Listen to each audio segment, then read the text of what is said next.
ojúmọ́ gbogbo ìran ládéládé, mo kí gbogbo ọmọdé, mo kí alàgbà. Mo kí gbogbo ata bá wà nínú ilé ìtẹ́ bá wo fídíò mi. Mo máa ń sọ lẹ́ẹ̀kan, fídíò tèmi bá ṣe ọlọ́gbọ́n ló lè yé, ọ̀mọ̀ràn ló lè mọ̀ díẹ̀. Lẹ́ni mi ní sọ̀rọ̀ púpọ̀. Mo kàn máa sọ̀rọ̀ lórí àwọn ẹ̀sìn tá à ń sìn ni. Kí ló fa gbogbo rògbòdìyàn tó ṣẹlẹ̀ yìí? Tó jẹ́ pé àwa ọmọ aládé àmọ́ ìran wa mọ́, ìran àràbù àbí ìran Ísírẹ́lì ni gbogbo wa là ń jà lé lórí. Ṣé ká wá sọ wípé ìyàwó ìfúnra rẹ̀ ló fa gbogbo rògbòdìyàn tó ń ṣẹlẹ̀ yìí ni? Ṣé ká sọ wípé ìṣẹ̀ṣe oníṣẹ̀ṣe là ń ṣe ni? Ẹ jẹ́ á wò báyìí. Nínú Bíbélì tí wọ́n sọ pé Abraham ó níyàwó tó ń jẹ́ Sarah. Nígbà tí wọn ò rọ́mọ bí, Sarah wá ní kí Abraham kó lọ fẹ́ ẹrú. Ó fẹ́ ọmọbìnrin torí pé tẹ́ bá wo nínú Bíbélì náà ẹ rí pé Yahweh ó ní ẹrú, kéèyàn máa ní ẹrú kì í ṣe nǹkan èèwọ̀ fún Yahweh nínú Bíbélì. Nígbà tí wọ́n fẹ́ Ágáì tó jẹ́ ìyàwó kékeré, ìyàwó yìí ṣàbíyamọ fún wọn torí pé wọn ò rọ́mọ bí, wọ́n dẹ̀ ti dàgbà, wọ́n ti ń dogbó lọ. Wọ́n wá kọ́ bẹ̀ wípé obìnrin yìí lẹ́yìn tó bímọ tán, ẹ mọ̀ wá wọ́n obìnrin, wọ́n bẹ̀rẹ̀ sí ní jowú, kò ṣẹ̀ṣẹ̀ míì ó ń bá ara wọn jowú.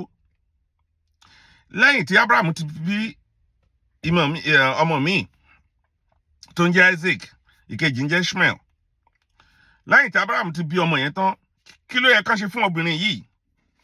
Kẹ́ máa mọ ibi tí àfibíṣólóore ti bẹ̀rẹ̀ ni o. Tó jẹ́ pé Yahweh gan fúnra rẹ̀ tún lọ́wọ́ sí àfibíṣólóore. Àfibíṣólóore gan ni Yahweh fúnra rẹ̀. Nígbà tí wọ́n bí àwọn ọmọ yìí tán, wọ́n wá ń jowú. Ìyàwó Abraham sọ fún Abraham wípé obìnrin yìí òun ò lè bá gbé. Tó bá jẹ́ lóòótọ́ Yahweh ló dá gbogbo wa, tó ṣẹ̀dá wa bọ́n ṣe ń sọ, ó yẹ kó pẹ̀tù sí wọn láàrin ni. Ìwà Abraham lọ ṣe léèmí fún ọmọbìnrin yìí tó máa gbé, ṣùgbọ́n Yahweh ò ṣe bẹ́ẹ̀. Yahweh sọ fún Abraham kó gbọ́ nǹkan tí Yahweh bá sọ fún. Wọ́n pa ọkọ̀, wọ́n lé obìnrin dànù. Wọ́n lé obìnrin dànù kúrò nínú ilé. Ọmọ ìkókó tí ò lẹ́sẹ̀ lọ́rùn, Yahweh ò tiẹ̀ ro tiẹ̀ rárá, kò rò pé àwọn ọmọ yìí ọmọ ìkókó ni, òun kọ́ ló ń bá wọn jà. Even àwa tá a jẹ́yàn lénìí, tí à ń fi Bíbélì àbí Àlùkùránì tá a fi ń pàrọ̀ àfúnra wa, a lè wúrú ìwà àbàjẹ́ bẹ́ẹ̀ yẹn tí Yahweh wù ń bẹ́ẹ̀ yẹn. Ó lé ìtàn tó kọ sínú Bíbélì ni mò ń kà o, torí ìwọ tó bá wo fídíò mi. Ó lé obìnrin yìí kúrò. According to Àlùkùránì, wọ́n ní ọmọ yẹn gbà tán lé wọn àti ìyá ẹ̀ pẹ̀lú omi kan ṣoṣo tán lé wọn sínú desert. Ọmọ yẹn ló fẹsẹ̀, according to the bẹ́yọ́ bikini, wọ́n lóun ló fẹsẹ̀ halẹ̀ tó gbé omi Zemzem. Lẹ́ni ìran yẹn wá dìran méjì, ìran àràbù àti ìran Israel, Júù. Ẹ rí pé gbogbo ìtàn tó wà ní Bíbélì ọ̀rọ̀ Júù ló ń sọ. Yahweh nìkan àwọn Júù ló fẹ́ràn, kò fẹ́ràn anybody ju Júù lọ. Torí ó rán àwọn Júù kan lọ pa àwọn ìlú kan run, wọ́n pa ìlú yẹn run, wọ́n pa wọ́n run tọmọtọmọ tàkọ́bí tewúrẹ́ tí gbogbo nǹkan tó wà ńbẹ̀ ni. Ẹ rí pé Yahweh Júù nìkan ló fẹ́ràn. Gbogbo ẹ̀yin tẹ́ bá ń pe Yahweh orúkọ Jésù kìnìkan yẹn, ìran Júù lẹ́ ń sìn. Ibẹ̀ yẹn kọ́ ni mo tiẹ̀ wá ń lọ. Ẹ jẹ́ ká wò ó, nígbà tí Ishmael dàgbà, àwọn náà bẹ̀rẹ̀ ìran tiwọn, ibẹ̀ ni Muhammad ti dìde. Ẹ rí pé nígbà tí Muhammad dìde, tóun náà sọ pé òun gba wá yìí, kí ló kọ́ ṣe? Muhammad ti ka gbogbo nǹkan tó ṣe fún rẹ̀ nínú Bíbélì, nínú Torah, nínú Injil. Ó ti ka gbogbo nǹkan tó ń ṣe fún ìran ẹ̀. Ìgbà tí Muhammad pọ̀ 40 years, lòun náà sọ pé òun gba wá yìí náà. Ó wá di woro sí woro, ó wá di ìjà ìran sí ìran. Ẹ rí pé gbogbo nǹkan tó wà ní Bíbélì pátápátá ni Muhammad ló kọ sínú Quran. Torí ó ti gbọ́ gbogbo ìtàn yẹn, torí pé àwọn Júù ni wọ́n ń ṣe òwò ní ilẹ̀ Lárúbáwá nígbà náà. Wáràká àti àkọ́fẹ́ ìyàwó Muhammad, wọn kì í ṣe Arab, Júù ni wọ́n.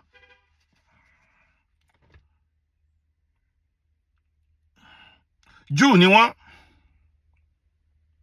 Ó ní gbogbo wàhálà ìfiṣẹ̀lẹ̀ tí Muhammad náà lọ ṣòro ìròrí títí ẹ̀ tó fi kọ ìwé tán pè ní Àlùkùránì, tó fi wá di woro tí woro tó di pé wọ́n bára wọn jà lénìí.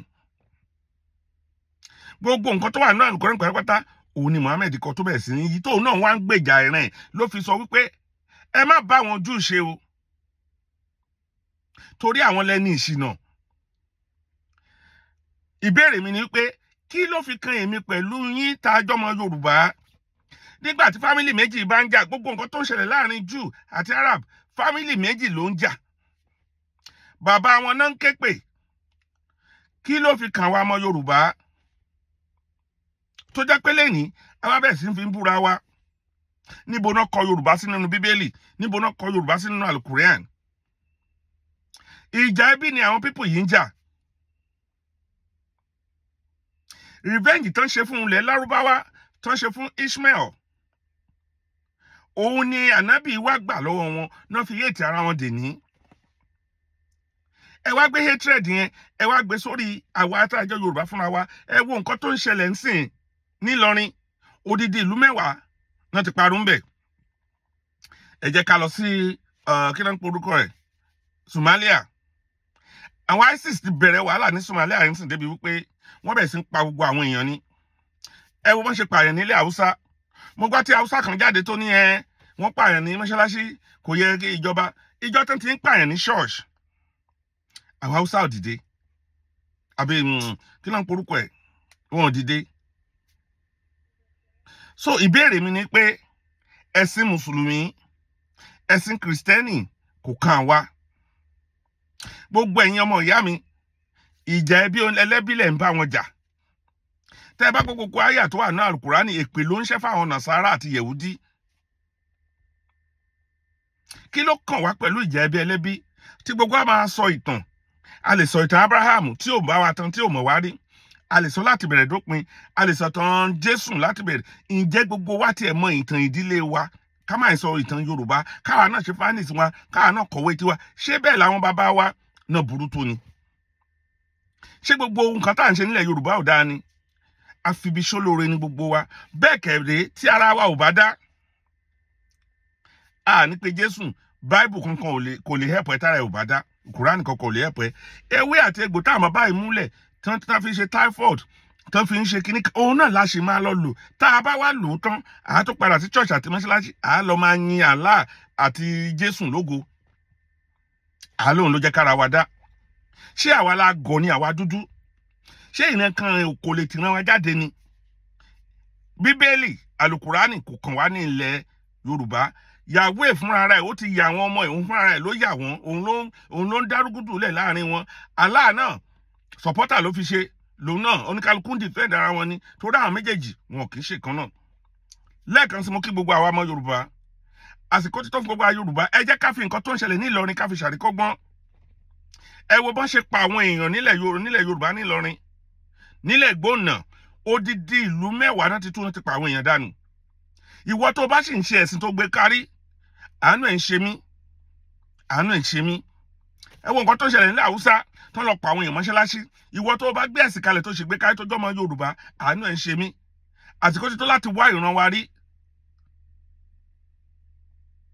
Ẹ jẹ́ kí gbogbo wa ká ṣe kíni, ká wá ìran wa rí, ká máa ṣe ìwúre lórí ara wa nínú ilé. A ní ìdí ẹ̀sìn kankan. Elédùmarè ò lẹ́sìn, Ọlọ́run bá ò ní ẹ̀sìn kankan. Ṣé lóòótọ́ nígbà tí iná méjì ló wà, àlùjọ́nà méjì ló wà, tinú Bíbélì, ọ̀run àpáàdì, hellfire, tinú Al-Kùránì, iná Jahannama. Nínú Bíbélì, paradíṣe.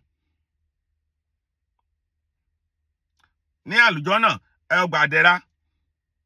Àlùjọ́nà méjì ló wà, iná méjì ló wà. Ẹ jẹ́ kí gbogbo wa ronú, ẹ jẹ́ ká ka Bíbélì wa. Mo kí gbogbo wa pátápátá. Ẹ subscribe sórí YouTube channel mi, Oma TV.